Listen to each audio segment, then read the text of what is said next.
So, Apple just quietly murdered the most ambitious iPhone ever designed. And honestly, you're probably going to be relieved when you hear the rumored price tag.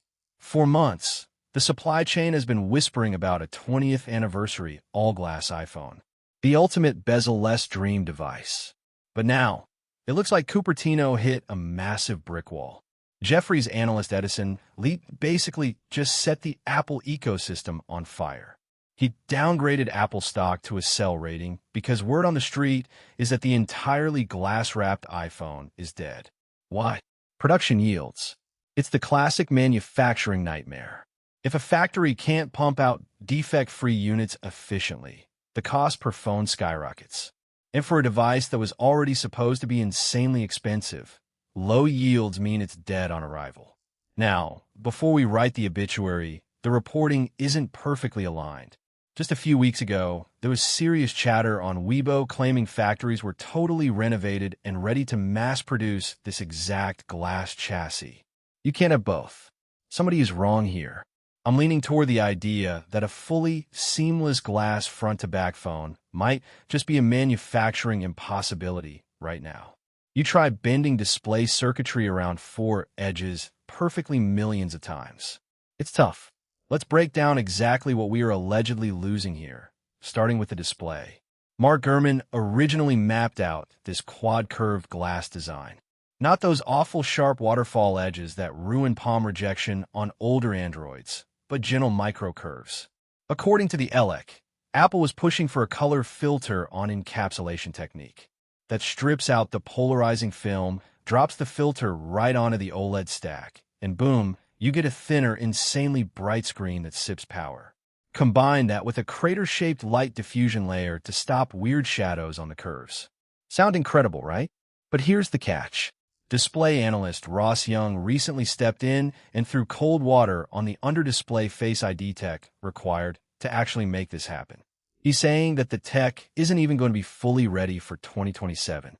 So, that borderless cutout-free dream? Probably never realistic. Mako Takara has hinted at similar hurdles before with bezel reduction, and it seems like pushing down to 1mm is just breaking the glass literally. Then we have the pricing strategy, which is where things get genuinely insane. The rumor was this anniversary iPhone would land around $2,000. $2,000 for a slab phone. That is foldable territory money. The plan apparently was to introduce this hyper-premium tier to eventually pull the Pro and Pro Max prices up right along with it. It's the ultimate Apple tax. With memory costs climbing and Apple Intelligence needing massive RAM bumps, they need a reason to charge more. Do you guys actually think an all-glass design justifies a $2,000 price tag? Or is that just pure greed? Let me know down in the comments, because I feel like that is pushing it, even for the most hardcore fans. Ming-Chi has repeatedly pointed out that Apple is extremely sensitive to margin drops. So if TSMC 3nm yields were tough, imagine the nightmare of producing these custom glass panels and trying to maintain a massive profit margin. It just wasn't going to happen. What really stings about this potential cancellation is the camera tech we might miss out on. Word from Shrimp Apple Pro was that Apple actually had a working prototype featuring an entirely new stacked image sensor, ditching Sony for their own custom silicon. We're talking about 20 stops of dynamic range. That is cinema camera territory packed into a 7-inch daily driver. If that tech is delayed, we are stuck with the same incremental camera bumps for another 2 years. Plus, remember Project Bongo? The solid-state haptic buttons? DG Times had supply chain reports showing Apple reviving that for the anniversary model. No mechanical volume or power buttons, just a solid frame with ultra-low energy chips to keep the haptics alive even when the battery dies. It passed tests with wet hands, thick gloves, freezing temps, the whole 9 yards. That kind of seamless integration is exactly what makes Apple hardware feel so magical. Losing that feels like a massive step backward. Internally, this thing was supposed to be an absolute monster. An A21 chip built on next-gen 2nm architecture. No serme il trotoli. Ing issues because they were supposedly pairing it with mobile high-bandwidth memory stacked vertically to feed the GPU for on-device AI. We're talking pure, unadulterated speed. And then there's the modem situation. Apple has poured billions into building their own custom 5G modems. The C1, C1X, C2 variants. The anniversary iPhone was supposed to be the glorious debut of their custom silicon in the US market, finally giving us insane battery life gains and leaving Qualcomm in the dust. But right now, rumors are pointing to Apple crawling right back to Qualcomm for the immediate future. Imagine holding a piece of pure, uninterrupted glass. No titanium rails cutting into your hand, no aluminum edges, just a smooth, continuous surface. It would feel like holding a literal drop of water. But engineering that reality requires perfection.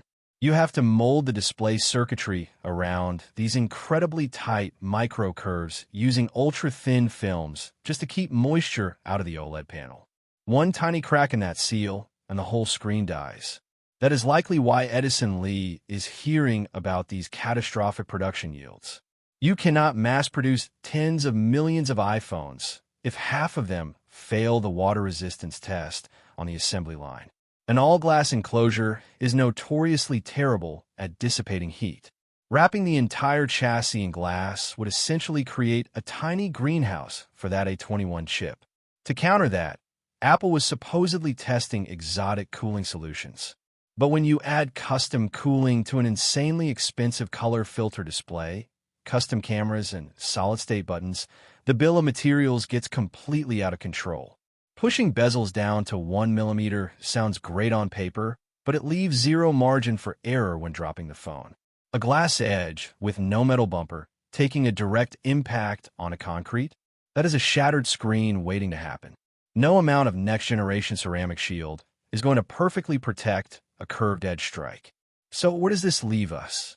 We're staring down the barrel of an iPhone 17 cycle that might just feel completely safe. If the massive anniversary redesign is truly dead, or even just delayed until 2027, we're going to see a lot of disappointed fans who are holding off on upgrading. You have to wonder if Cupertino is losing its edge, or if they're just being financially smart by avoiding a low-yield manufacturing disaster. Honestly, I'll believe the full cancellation when we get closer to the launch cycle.